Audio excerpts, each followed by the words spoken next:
Hey, my name is Axolotl, and Baldur's Gate is broken. I can show you my characters here, and they have consistent buffs such as freedom of movement, aid, long strider, protection from energy, and warding bond.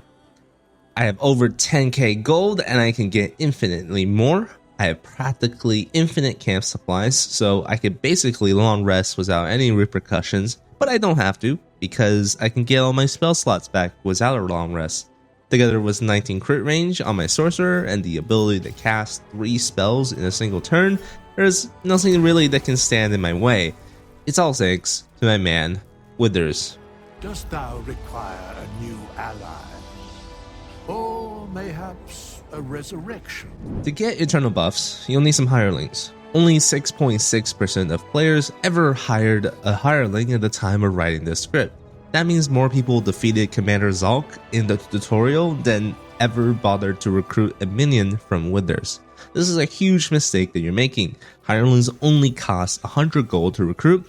You'll need 2 hirelings to break the game, but of course you can always respec your party members to do the same.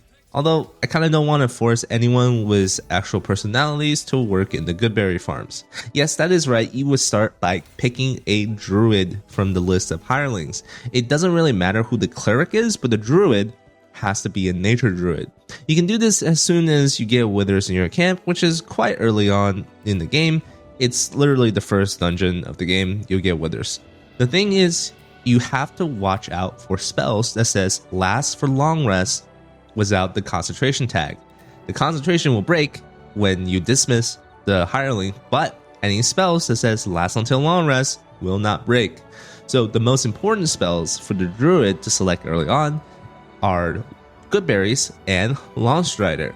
It's important that the druid is a nature druid too, because they can recover spell slots using their class abilities, and Goodberries don't scale with spell slots, meaning that it's always more efficient to cast them using a first level spell slot, which is the easiest to get back with Nature Druid.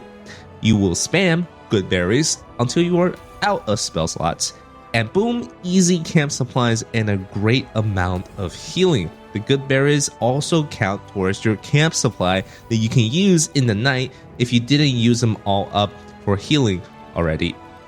So essentially, it's almost infinite camp supplies, assuming you have the spell slots.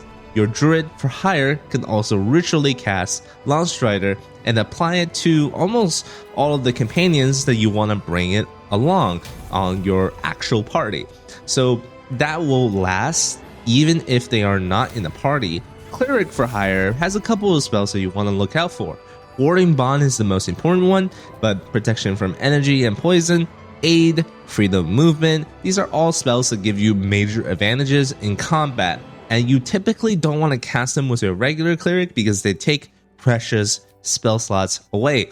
All of these effects last until long rest and with no concentration needed, so you really want to put Warding Bond on your tank or maybe your important damage dealer. And Warding Bond is a powerful and risky spell out on the field because it doubles the damage basically that your party members are taking, but now that the cleric that's casting it is in camp, they can't really be killed off, so buff whoever you want and watch them go ham. There's technically no invincibility for real, but I'm kind of getting close. I present to you the combo of Warding Bond with Heavy Armor Master and Adamantium Split. This combo can be achieved by the end of Act 1 in the Gorgon Forge. Link in the comments below on how to get the Adamantium armor. Even with the Warding Bond, you're bound to be bloodied up in the combat, but with Heavy Armor Master and the Adamantium armor, you'll get like 5 damage reduction to any non-magical attacks.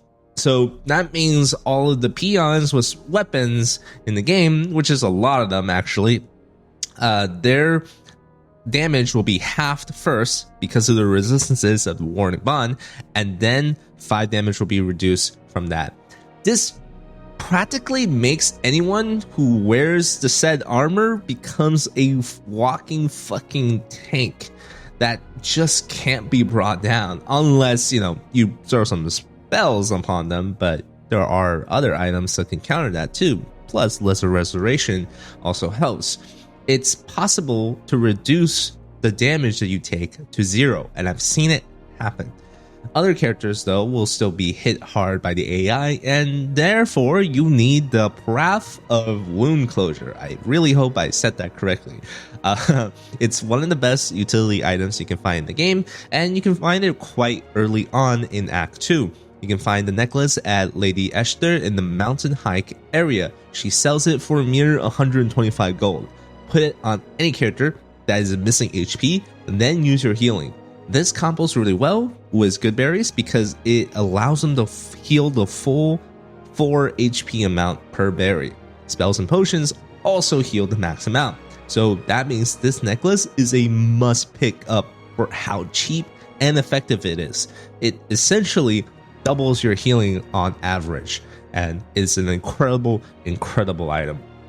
Okay, so basically another quick tip to break the healing of this game is just travel between the acts. So apparently this game is coded so that when you travel between the acts of the game, you get restored to full health for some reason. I don't know why this is, but when I travel from Moonrise Towers to the Emerald Grove, I get full healed. I don't know why this works, it just works. So if you ever wanted the full heal without using any potions, any resources, any short rests or anything like that, just hit some menu buttons and you'll be back to good as new. You know, if you want to, you can also farm infinite money and potions off of Lady Esther or literally any other vendors using the pickpocket mechanics of this game. The setup you want to have is any character with a lot of dexterity and expertise in sleight of hand, together with the smuggler's ring and gloves of thievery. Both of these items are available in Act 1. The smuggler's ring is just chilling on a skeleton, and the gloves of thievery can be bought in the Zitarum hideout underneath the Burning Inn. To get there, you'll need to kill a lot of gnolls and rescue the caravanners. If you don't piss them off, you'll be able to visit their secret hideout. From there, just keep leveling your thief and make sure you have turn-based mode turned on when you go into their pockets so that they don't panic and then turn around and see Asturian stealing all of their shit. The best way to do this too is not to go for the money, because money typically has a higher DC than any other item. Just go for some of the cheap stuff, such as the potions and the least heavy armors, and then sell them off to the vendor once again when they calm down from your little pocketing adventure. Alright, next up, infinite spell slots. I'm mentioning this after infinite money because technically you can do this for free. You see, when you respec your characters, you can get all of your spell slots back. Yep, that's right. Even if you're going through the leveling process again, you will gain your spell slots back like they never were spent at all. Furthermore, you can pickpocket withers, and that means you can do this for free if you have a properly built thief. Be warned though that this trick doesn't work with the eternal buff section in the beginning of the video because it resets your character to basically after a long rest. So that means all your buffs will disappear afterwards. But the funny thing is, you could do this to your hirelings too and get all of their spell slots back to buff your mains again.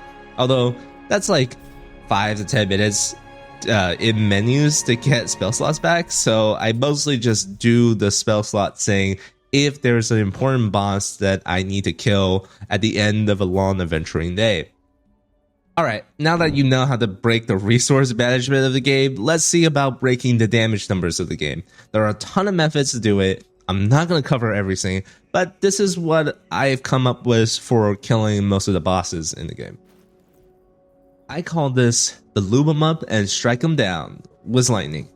Create Water is an incredibly useful spell for lightning casters because of the vulnerability application. With both haste and quicken spell, it's possible to do your old setup for a 2 lightning spell combo, or have Shadowheart set you up for a 3 lightning spell combo. To start, drink a haste potion or cast haste upon yourself. I recommend for max spell value, use a haste potion so that you can use Call Lightning later on without the concentration breaking. Then have someone cast Create Water upon the enemy. I use Shadowheart to do this because she always has better initiative than my sorcerer. Then, very specifically, you'll use Chromatic Orb Lightning Edition with the Luck of the Farm Realms, which you get by putting wriggly tadpoles in your brain. No Destructive Wrath, because we're doing Tempest Sork, and just get Luck of the Farm Realm for the crit. Then follow up with a Lightning Bolt with Destructive Wrath because it has the most dice to roll. And finally, use a Call Lightning to continue the destruction for the future turns. This combo usually deals upwards of about 200 damage in a single round because of the vulnerability, and half of that damage is AoE. Plus, you get a couple more spells of Call Lightning before your haste runs out, and you go dum-dum mode. This kind of damage will pretty much wipe out most things that you encounter in Act 1 or Act 2, so that's pretty cool. The only downside is that it uses a lot of spell slots. However, again, with the trick from before, you could get infinite spell slots back, so that's not really a problem. I usually do this whenever a boss pops up and I need to take them down really quickly. And that's about it. That's how you break basically the entirety of Baldur's Gate balance. It's pretty easy to do. You just have to hire some hirelings and abuse that system. You don't really have to do this if you don't want to. There's definitely ways to break certain encounters, such as dropping an owlbear on the Forge Golem or stuff like that. But everything I covered here can pretty much consistently carry you through the game on Tactician. So thank you for watching. Make sure to get some water, touch some grass, and I'll see you next time. Ciao.